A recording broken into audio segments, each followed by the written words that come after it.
नमस्कार जय जगन्नाथ। आज थिला संक्रांति को गुरुवार से सकाळ उठिकी मु ठाकुरंक मंदिर को झाड़ू करके भल भाव में धोई देइथिली। तापर चली जाइथिली बाड़ी को।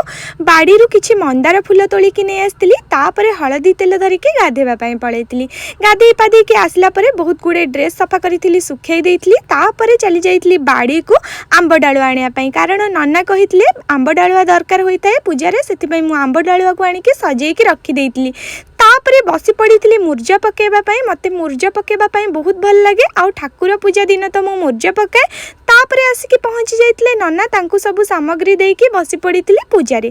पूजा स्टार्ट हो जाइथिला। पूजा सरीबा संगे संगे मु बनैथिली टिके पणा, बेल पणा मते बहुत पसंद, सेति पई बेल पणा समस्तक पई बनैथिली। तापरे जेजेमा को देइकी मु बसी पड़ीथिली पीबा पई। बेल पणाटी बहुत टेस्टी हेइथिला। तापरे लगैथिली हातरे टिके नेल पॉलिश। आजी पई एतिकी, पुणी देखा हबो आ गोटे वीडियो रे।